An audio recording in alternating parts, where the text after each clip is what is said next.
tanto la novela anterior, que no está publicada, que se llama Acerca del color de los espejos, como esta, me estaba yo preguntando cosas en torno a la mediocridad, así como tema muy, muy general, que es algo que suelo hacer con mis novelas, ¿no? A veces no me creen, pero Con amor tu hija es una novela en la que yo me preguntaba cosas sobre la felicidad, que ya luego salgan cosas muy, muy raras, no es mi culpa, sino es parte de la respuesta, y que es una respuesta que no necesariamente me satisface del todo. Entonces yo lo que quería era tomar un personaje que en realidad no tuviera ningún problema real en la vida. Roger, el protagonista, no tiene ningún problema en la vida, es privilegiado prácticamente en todos los aspectos, y pese a ello, como que se va viendo envuelto en una espiral de mediocridad, ¿no? O él mismo cae dentro de esa reflexión, y la búsqueda que hace a partir del otro protagonista, que es Andy, que es un protagonista muy extraño porque es un protagonista que no sale en toda la novela, lo obliga a preguntarse quién es, hacia dónde va y cuestiones de ese tipo que supongo que algunas sí abrevaron de la propia pandemia, ¿no? Que uno de pronto se descubre muy frágil o descubre al mundo muy frágil o de cierta edad o de la relación con sus hijos, etcétera, etcétera. Entonces surge Historia de las Cosas Perdidas básicamente de ese intento de explorar. La novela empieza con una llamada telefónica en la que a Roger le avisan que Andy sufrió un accidente y que le tienen que amputar el brazo y es él quien tiene que decidir si sí o si no. Y decide algo y luego a partir de ese momento empieza a atormentarse mientras va al hospital y demás por qué va a pasar con él, siendo que a él no le pasó nada, ¿no? Bueno, sí le pasa que lo ponen en una situación imposible porque es una llamada telefónica que cualquier persona sensata habría colgado, ¿no? Y ya se quita de encima el problema, pero él no colgó, pero en realidad el afectado es Andy, que es su amigo, etcétera, etcétera. Entonces esta idea de ir haciendo que le sucedan cosas a los personajes que están muy cerquita de él, y que eso lo vaya transformando era como un reto que me quería poner. Y al mismo tiempo, él trabaja junto con Andy en un lugar que se dedica a recopilar información de la basura. De la basura en general, sacan esto que ahora está de moda, los metadatos y todas esas cosas para establecer hábitos de consumo de quien tira la basura, básicamente. Y eso me servía para crear un segundo plano narrativo que me abría la posibilidad de reflexionar y de hablar cosas en torno a la basura. A la basura desde las cosas, de hecho de ahí viene el título, ¿no? Historia de las cosas perdidas, la cosa como objeto, eso que hacemos bola y aventamos al bote, a ir transitando hacia cosas, hacia cuestiones más complejas, incluso a cuando el lenguaje se vuelve basura, cuando las emociones se vuelven basura, cuando cosas que valoramos de diferente forma se vuelven basura.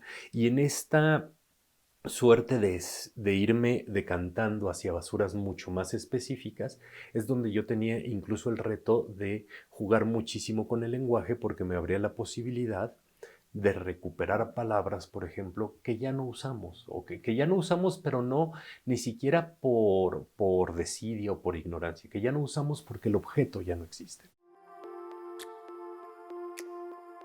Para contestar esto tengo que pensar primero como lector. A mí me gustan los libros que me hacen pensar, ¿no? Y los libros, a ver, tampoco voy a mentir, los libros que me entretienen, que tienen una historia súper intensa y que en realidad no me hacen pensar demasiado, también me gustan, pues, pero los que prefiero son los que me hacen pensar. Recuerdo que cuando estudiaba literatura, había un maestro que nos decía que la narrativa, el asunto con la narrativa es que estaba compuesta de tres partes, que eran acción, descripción y reflexión, y que el problema es que en realidad la parte de reflexión a veces era menor o que estaban como dispuestas en bloques muy claros, ¿no? Y si uno piensa, qué sé yo, en la novela del siglo XIX es así, ¿no? Llega el personaje al lugar, se avienta 6 páginas de descripciones y luego entra al lugar, ¿no? O cosas por el estilo. Y creo que la literatura y la novela contemporánea nos permiten integrar todo en un mismo discurso narrativo o en una misma secuencia de hechos.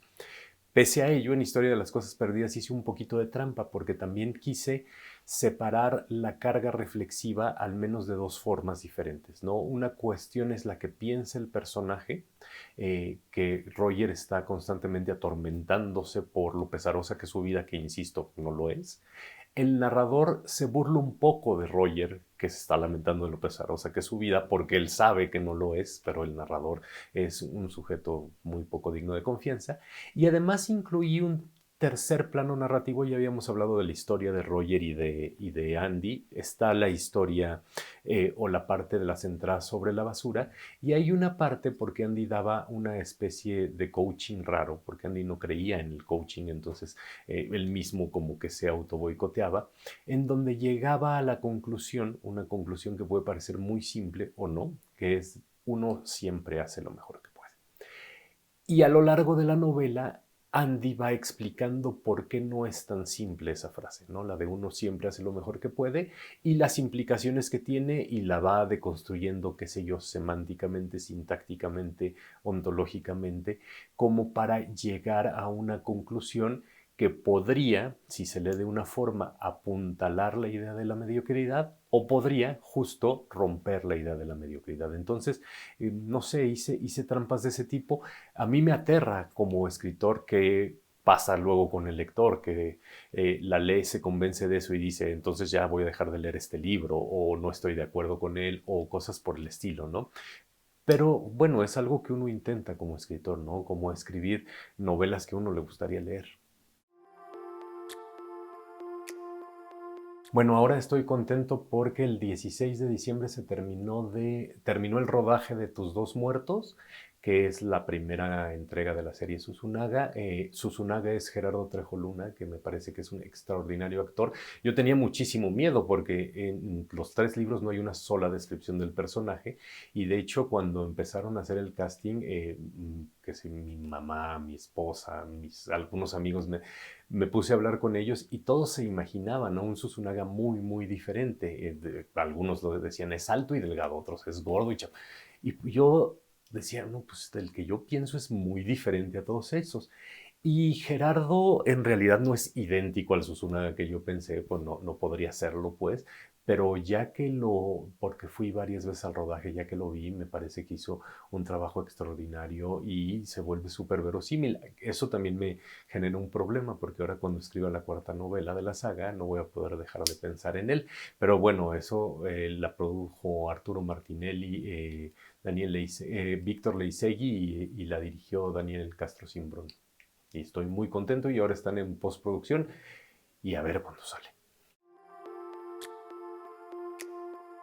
Mi hermano tiene 12 años menos que yo, entonces eso significa que fui hijo único 12 años y supongo que además no era muy amiguero y nunca lo fui, pero sí salía al parque, jugaba con otros niños, pero lo que era importante es que no siempre pasaba eso y que mi mamá, como supongo que muchas de las mamás de nosotros, me leía en la noche, ¿no? En algún momento de mi vida y cuando empecé a aprender a leer a mi mamá se le ocurrió algo que me sigue pareciendo una genialidad y que además la pude reproducir un poco con mis hijos, que es que me decía, yo leo las páginas impares, tú lees las páginas pares y así íbamos, ¿no? Y entonces era como una lectura compartida.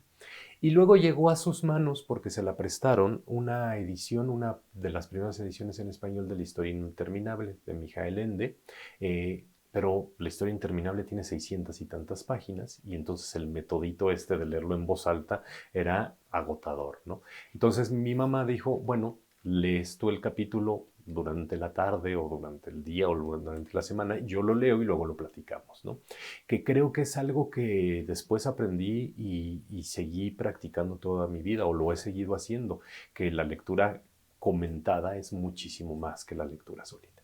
Y así nos fuimos con La historia interminable, acabé La historia interminable y luego fui leyendo más y más cosas porque eso se vuelve vicio, todos lo sabemos que se vuelve vicio, pero menciono La historia interminable porque si me remonto a treinta y tantos años después, La historia interminable la protagoniza Bastian Baltasar Bux. Mi hijo mayor se llama Bastian, en parte por eso, ¿no? Siempre diré yo que esa es la historia el primer libro que yo leí solo, como libro en forma. Bastian y yo ya la leímos una página y una página.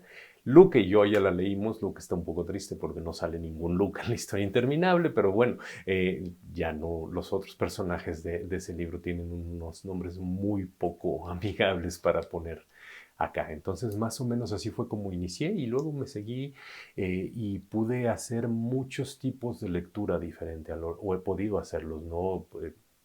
Mientras hacía la maestría o mientras he dado clases de literatura, he hecho lecturas muy académicas. Mientras conduje la tertulia durante 16 años en radio y durante año y medio ya ahora en plataforma, pues hago lecturas de otro tipo que tienen que ver con hacer entrevistas y demás. Y bueno, están todos los de placer y están todos los de trabajo de una u otra manera, ¿no? Entonces me parece que es una actividad de la que ya no ni quiero ni me puedo desprender. Lo primero que tengo que hacer es justificarme. Escoger 5 o 6 libros es dificilísimo, entonces ahora voy a optar por ser conservador y por intentar abarcar un periodo largo de mi vida, ¿no? El primero evidentemente es La historia interminable de Mijael Ende, porque fue el primer libro que leí yo completo, porque es un libro que he leído 4 o 5 veces, lo he leído en voz alta con mi hijo mayor, lo he leído en voz alta con mi hijo menor. De hecho, ya me cansé de leer en voz alta un poco, pero es una gran, gran, gran historia porque es una historia en la que Bastian Baltasar Bux, el protagonista, se entera de cómo la realidad existe también a través de los libros y cómo la realidad se puede modificar y cómo la fantasía en el libro, es una parte esencial de lo que vivimos en nuestro mundo, ¿no? Entonces, esa sería mi primera recomendación. Después, en la adolescencia, empecé a leer un montón de novelas de aventuras y no necesariamente recomiendo la mejor ni la más clásica. Recomiendo una de las que me quedaba siempre grabada en la memoria, que es Las minas del rey Salomón de Haggard. Eh, me gustaba muchísimo esta idea de que 2 o 3 personajes se emprendieran algo que ahora ya sé que es como el camino del héroe y que es esta aventura episódica de hacer un recorrido enorme para llegar a encontrar, en este caso, las minas y el tesoro que estaba ahí y cómo se van metiendo y metiendo y metiendo en problemas que tienen que ir resolviendo, ¿no? Yo soy un convencido de que la novela de aventuras, o así conocida, la novela que nos cuenta una historia que se desarrolla mucho, es como la gran novela, es lo que nos interesa a los lectores. A nosotros nos gusta que nos cuenten historias emocionantes en donde pasen cosas, en donde haya problemas y se resuelvan. Básicamente es eso lo que entendí más o menos en la adolescencia. En una adolescencia más tardía o ya en los primeros años de juventud, sí me dejé encandilar, sí me enamoré de esta idea de una literatura más propositiva y más compleja, al menos en términos formales, aunque no contara una historia tan clara. En esto soy ligeramente contradictorio, pero eso le pasa a uno como lector, uno se contradice constantemente a lo largo de su vida y entonces evidentemente me entusiasmé con el boom latinoamericano. Yo sí sé que no he envejecido tan bien como se quisiera, pero yo sí fui muy feliz leyendo Rayuela y descubriendo cosas en Rayuela y yéndome para adelante y para atrás y haciendo todas esas cosas que se podían.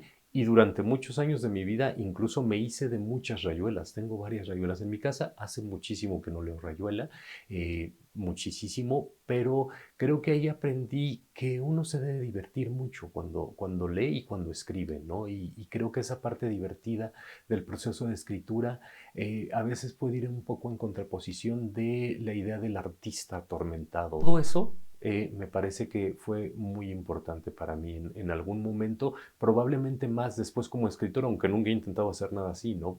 Pero la posibilidad es algo que me resultó atractivo. Después, ya un poquito mayor, me dejé seducir completamente por una novela que a mí me intriga mucho porque ha tenido tanta, tanta, tanta difusión, que es El nombre de la rosa. Se han vendido millones y millones de ejemplares, siendo que fue una lengua escrita en italiano, que en realidad italianos hay poquititos si se compara con el español o con cualquier lengua con más hablantes, y El nombre de la rosa vendió en esos años muchos más ejemplares que cualquier libro en español, por ejemplo, ¿no? Y me fascinó esta idea del autor erudito, el autor que todo lo sabe, y luego evidentemente me seguí leyendo toda la obra de Eco, y sigo pensando que Eco todo lo sabía, ¿no? O que era de los últimos grandes sabios de la historia, pero que además se daba el lujo de encontrar como un huequito, un boquete, un gap en la historia e incluirlo tanto en la historia como en la historia de las ideas, ¿no? Esta discusión que se lleva a cabo a lo largo del Nombre de la Rosa, que tiene que ver con la posible existencia de la comedia de Aristóteles, es así como una genialidad que solo se le puede ocurrir a alguien que sabe eso, ¿no? Y entonces eso me tenía muy contento. Años después, Expiación de McEwan, con él aprendí que hay cosas imposibles que sí se pueden hacer en la literatura. La película es muy buena, pero en la película no pasa lo más importante de la novela, y son esas últimas 2 páginas de la novela. McEwan hace algo que es en verdad imposible, y yo lo acabé de leer y dije, no, no, no lo puedo hacer, y me regresé y lo volví a leer y dije, no, no, esto no se puede hacer, y así me la ha pasado, ¿no? Ya después he descubierto que McEwan además es un especialista en contar las emociones humanas y además en enterarse de o documentarse, estudia muchísimo antes de escribir cualquiera de sus libros, y entonces hay alguno que protagoniza un neurocirujano y parece que es real, un físico teórico y parece que es real, este que es en la Primera Guerra Mundial y parece que estuvo ahí, ¿no?